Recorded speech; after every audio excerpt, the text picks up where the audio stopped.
Alhamdulillahi min syururi anfusina wa min sayyiati a'malina. May yahdihillahu fala mudhillalah wa may yudlil lahu fala hadiyalah.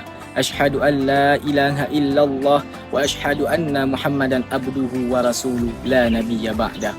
Puji syukur, marilah sama-sama kita panjatkan kepada Allah, yang mana oleh Allah yang telah memberikan kepada kita semua kesehatan sehingga kita dapat melakukan aktivitas sebagaimana biasanya. Selawat bermahkotakan salam, tidak lupa pula kita sanjung sajikan kepada pangkuan alam Nabi besar Muhammad sallallahu alaihi wasallam.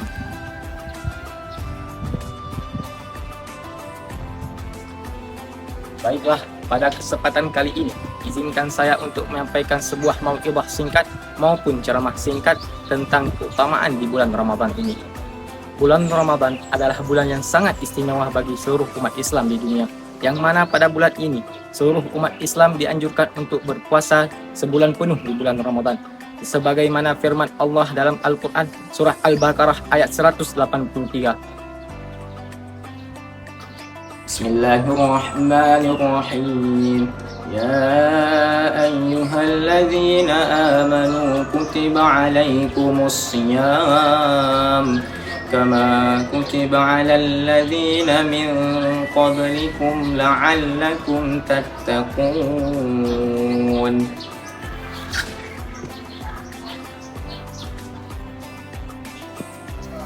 Yang artinya, hai orang-orang yang beriman, diwajibkan atas kamu berpuasa sebagaimana diwajibkan atas orang-orang sebelum kamu, agar kamu bertakwa.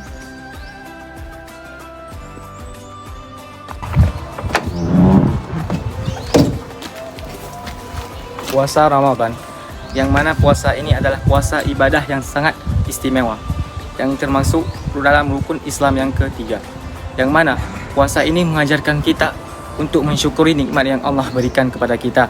Kita dapat merasakan kesusahan, kita dapat merasakan kelaparan orang lain, dan juga kita dapat menahan hawa nafsu.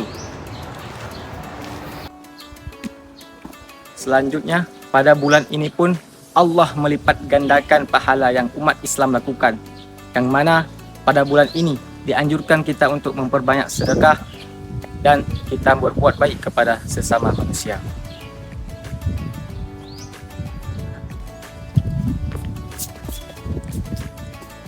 Yang terakhir, pada bulan ini dianjurkan kepada kita semua untuk melaksanakan sholat malam, yakni di antara sholat malam yang dianjurkan yaitu sholat tarawih, sholat tahajud, dan sholat yang lainnya. Yang mana pada sholat ini kita akan mendapatkan pahala yang lebih besar.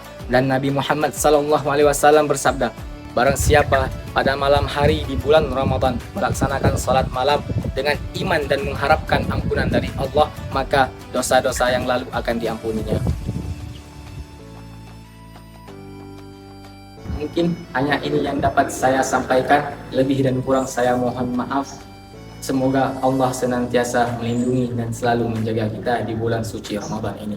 Wassalamualaikum warahmatullahi wabarakatuh.